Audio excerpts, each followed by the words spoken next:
You are looking live at a daily chart of the Nasdaq, which had a rough day on Tuesday. It fell 180 points and then got all of it back on Wednesday because it fell what did I say? 280, no, 286 points or 1.8%. Got back 203 points on more than half on Wednesday, and today it gained another 47 points. So it nearly, it's gotten back most of that sell-off from Tuesday, which took it down to its nearly down to its 21, but now it's climbed back above its 10, and today it closed 1% above the 10, 2.2% above the 21. It was up 47 points or 0.3%, closed at 15,906 and very close to the all-time high of 16,212. This is the volume today, which is 9% above average daily volume. And tomorrow is CHOPX Friday, so you got to be prepared for that. This is the old high of 16,212 from November 21 of 2021, right? And I think it's just a matter of time before we take it out. We have a little pause that refreshes, down this week, 84 points. So if it doesn't go up more than 84 points tomorrow, we'll have a down week this week, which I kind of want. It could go up 50 points tomorrow. How about that? But anyway, it just relieves the pressure when, you get one of those days, Monday and Tuesday, a little sell-off. That's good for the index. And you can see the rising 50 here. I pointed out many times. You guys probably get tired of me pointing it out, but it was 7% above its 50 on Monday. Then on Tuesday, it came back down during the day.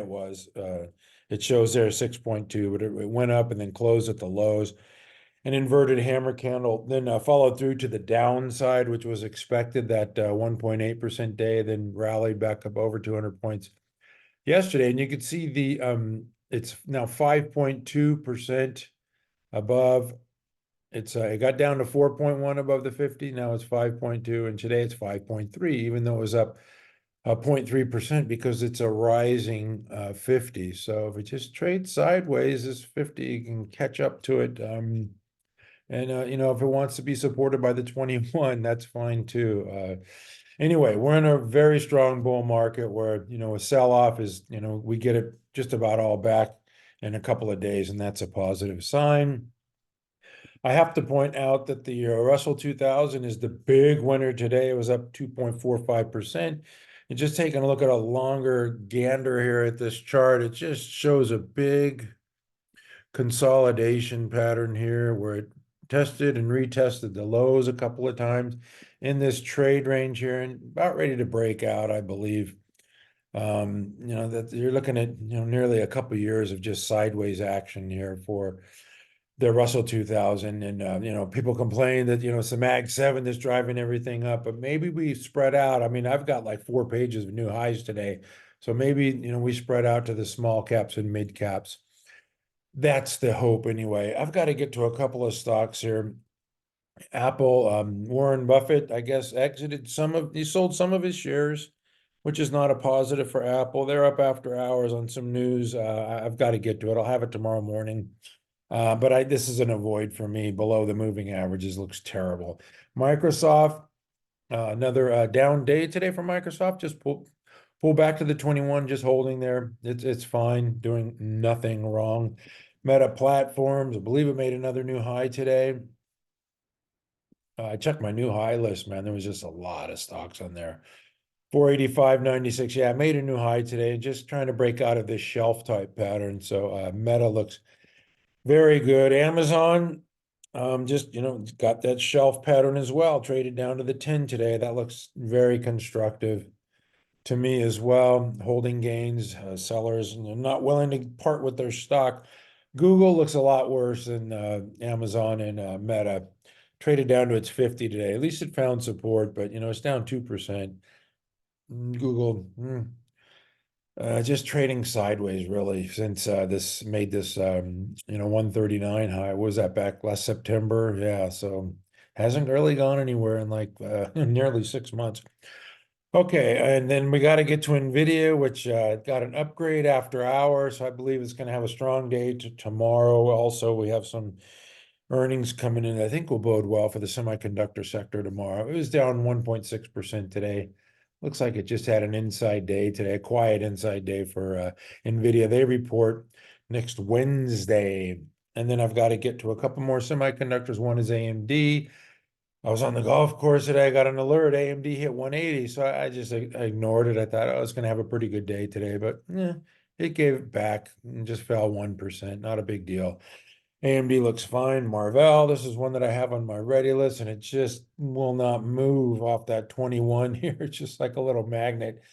But if you just take a look at the bigger picture, the longer, you know, weekly chart here, longer term view, it's doing nothing wrong. And yeah, probably need maybe an earnings report or something on March 7th to really get this thing kicking in gear, but it looks pretty good.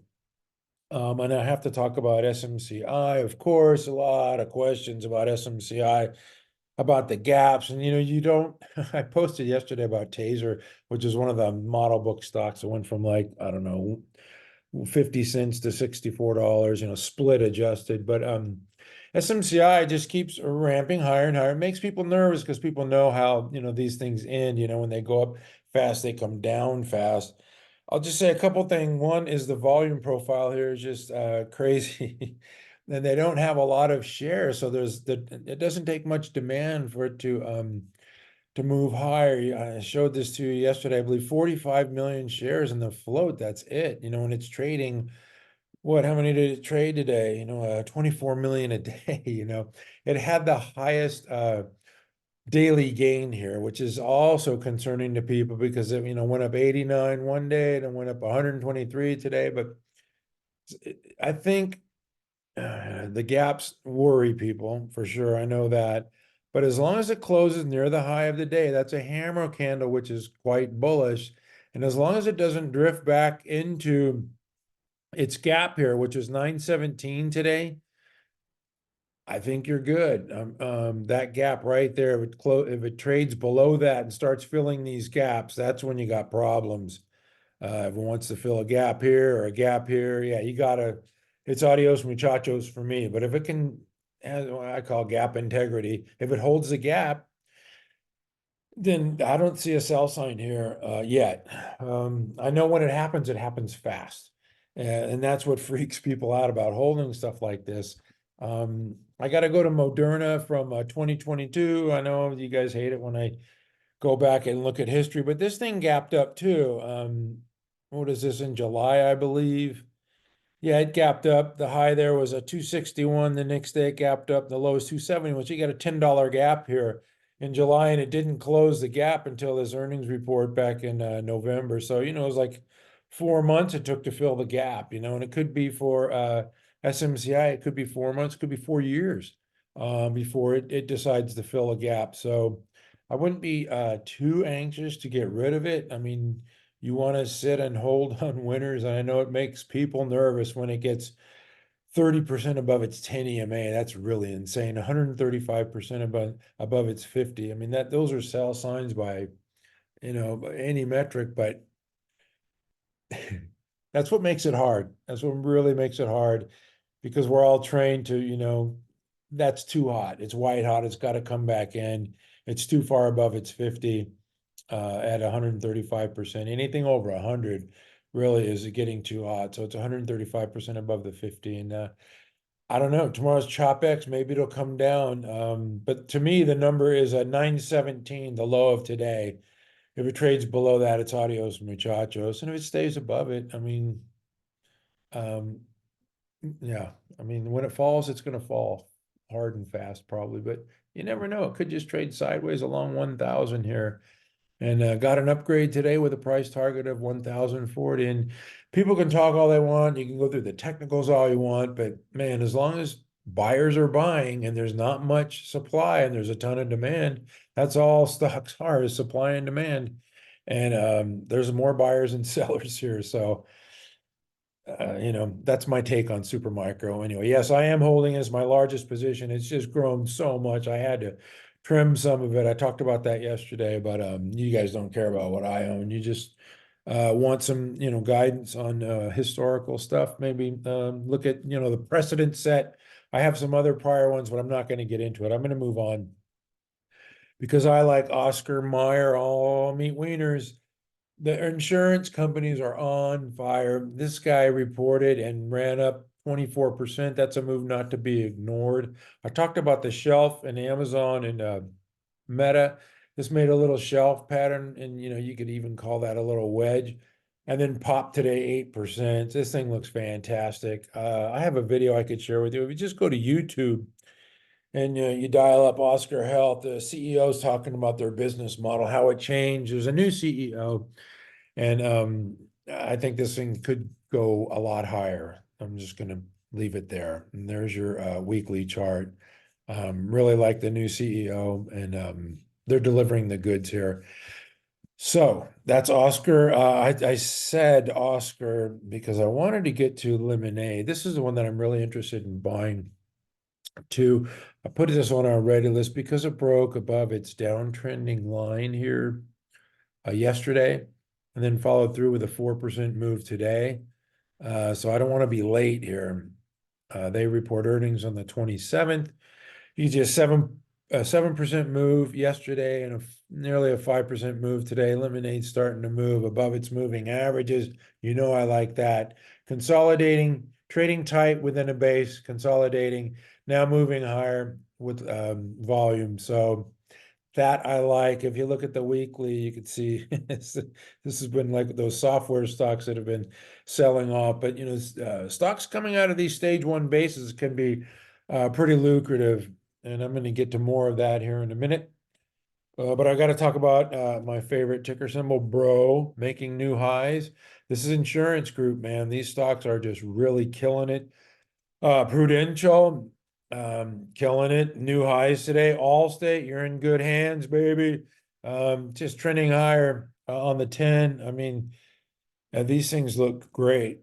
You wouldn't think so until you look at your insurance bill. This is Willis Towers Watson, and this guy's making new high. And what I'm talking about is breaking out of these stage one bases. They could be quite lucrative. It was up 8% last week, more than 2% this week. So the insurance stocks look great. Lemonade's the one that I am interested.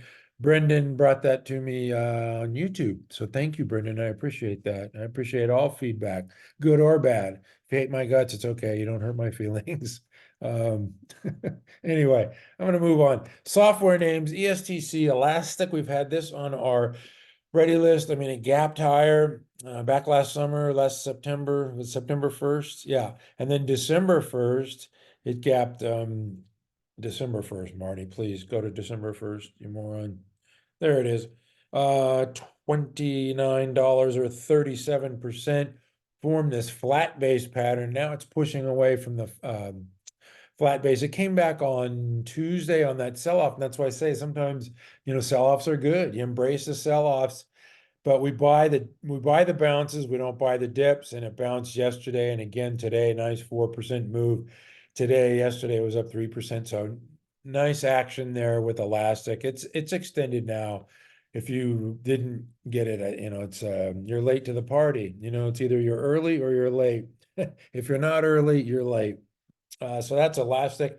Like that one. Monday, they reported Monday, had that wicked, vicious sell-off on the pullback, and then just right back up above its 10 the last 3 days. It just got a little extended here ahead of the report. I think people expected a good report. They bought in, and then buy the rumor, sell the news on the Monday report, Monday morning, and then it's just been up 1.5%, 2.25%, another 1% today. So Monday still looks very good to me. You got to look at the weekly charts always, and it just broke out of a stage one consolidation. So to me, this thing has a long way to go. Datadog, I wasn't planning on showing Datadog, but since I'm showing these, okay, had a vicious sell-off like Monday on their earnings report Tuesday morning, sold off down to the 50, then bounced, had an inside day yesterday, and then just pulled back to the 10 today. That looks fine. It's extended from a buy point though of the 102, 118.02 paint by numbers, cup with handle, buy point. So you just don't want to. It's a bull market and you can get away with a lot of sloppy trading, but you still want to buy near, bases and buy points. You don't want to be going too crazy and buying stocks like SMCI up $1,000. Um, although it's been working out. Terrible example, Marty. Palantir, another stock today, this is just kind of like that shelf that you're seeing with Meta and so many of these other stocks, and just not willing to part ways with this stock. So if there aren't any sellers, there doesn't have to be a lot of, big buyers that just hold it until, institutions, when they buy stocks and they want to have a big positions, they don't do it all at once. They do it over weeks, months, and even sometimes years. So they'll be back for this one. And I would expect a big volume move for Palantir above 25. Looks pretty good. Okay, I'm not going to go through all the software names because I got to get to the retail sales number came in today and it was light, but still, pretty good for, since COVID, people had money and they were a little inflated. So now they're getting back to, pre-COVID levels. And CROX broke out of this stage one base, which I like. I actually bought CROX today after the report because it was a good report. They're starting to figure out, hey, dude, a little bit. It's still an albatross around the stock, but I liked it. As it broke above a downtrending line here last week, I believe. So it's definitely on my radar. Pulled back on that sell-off Tuesday, and then had some buyers yesterday and popped today. So anyway, yeah, it's kind of gone now. I mean, if you're thinking of buying this one, it's a little extended from that base there, but we'll see what happens with it. If it pulls back, it might be actionable, allowing the moving averages to catch up. You can see the RS line pointing straight up, but these 10 and the 21 and the 50 have crossed above the longer term. So the shorter term moving averages crossed above the longer term. So looks good for CROX. I've got to mention ONON because if you listen to the Decker's call, they're not stealing, they're taking market share away from Nike. And I think this one is too. People are just looking for, new brands, new fresh ideas. And Nike's still coming up with their Air Jordan, who hasn't played basketball in 20 years, so they're kind of stale. And people like these shoes. I see them a lot in the gym, just anecdotal evidence. But Decker said they're taking share, so I'm pretty sure these guys are taking share as well, but they don't report till March 15th. So we won't know for a while. But to me, I mean, I should have had this on my ready list today with Crocs. I put Crocs on, but this 3196 is definitely an area that I like. That looks like a nice base to me, a big enough base. It's obviously a base within, a bigger base, from last summer. But to me, 3196 it's go time right there for On Holdings. So that looks good. A couple other retail names, ELF is, one that I like, one of my largest holdings. Just had an inside day. They reported stellar earnings, and this is just one stock that it's going to march to the beat of its own drummer. I don't even really, look at it that much. So, at the end of the day, it's up, it's down. I don't really care. I think it's going to 200 at least.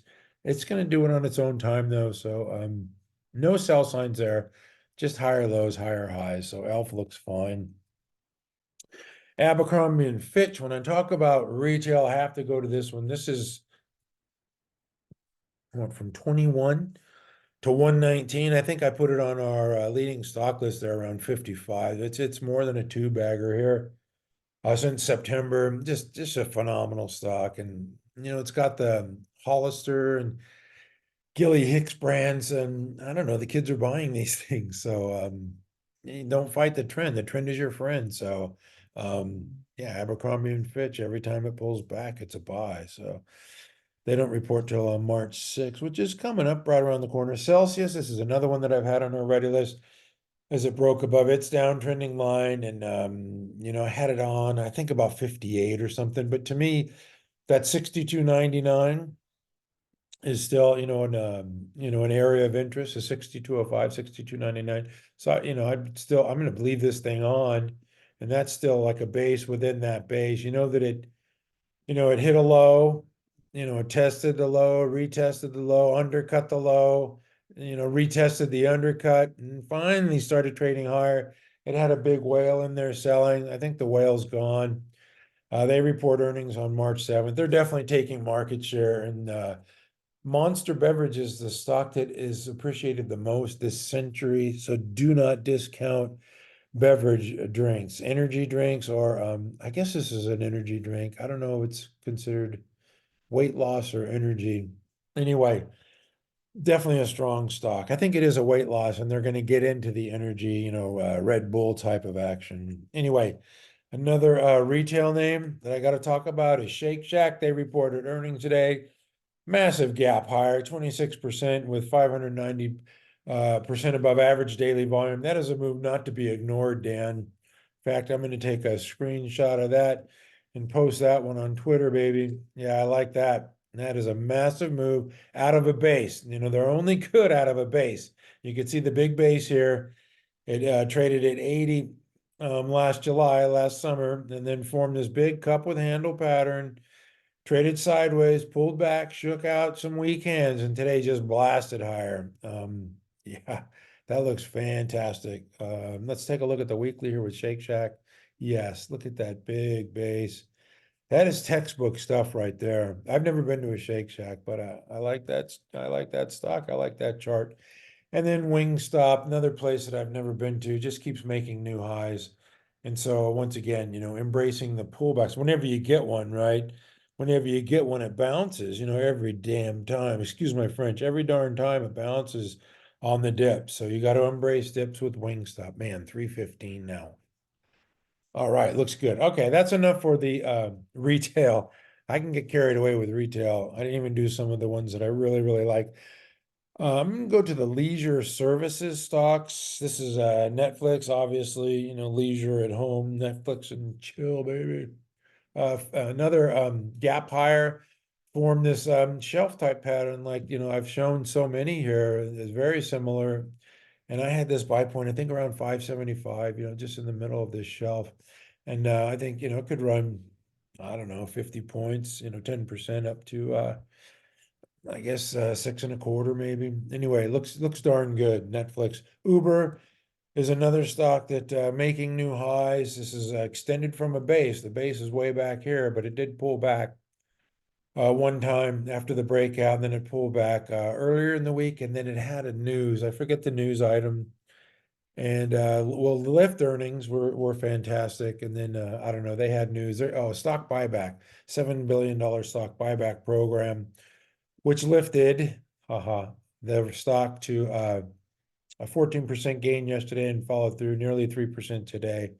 Speaking of lift, this stock lifted nicely. I know what the CFO had a typo and said they had a 500 basis points margin increase, which is phenomenal, but it still was up 35% move. Thank you very much. That is a move not to be ignored. And then today followed up with another 2% move. So there's a couple of them that I'm gonna have to post just on Twitter just to be a wise guy. Anyway, that's it for me. Thank you for watching. I'll be back tomorrow morning, except for I lied. I have one more thing in honor of the great Steve Jobs. I have to get to some of our earnings reports. You saw some of those semiconductor stocks that were ramping after hours. It's because of Applied Materials. I did not hear all of the data about the new data point, but I do know that they had very strong earnings. We're having a nice response to it here, up nearly 10%. This is I believe it's the largest equipment maker, 155 billion. It's not a small company. So if they're saying good things, that's a good sign because, they need the equipment before, the designers, the equipment, it all goes together. With the semiconductors, the fabless, the equipment, the manufacturing, the whole 9 yards. So semiconductors where it's at. I did mention that NVIDIA had a upgrade tonight with the 1200 price target. So it looks good for semis tomorrow. Thank you, Applied Materials, the Trade Desk. This is a commercial services advertising stock up 18%. They have a fantastic CEO. And now 91, here's the buy point. So if it ramps up to 91 tomorrow, 17% move. to me, that's actionable.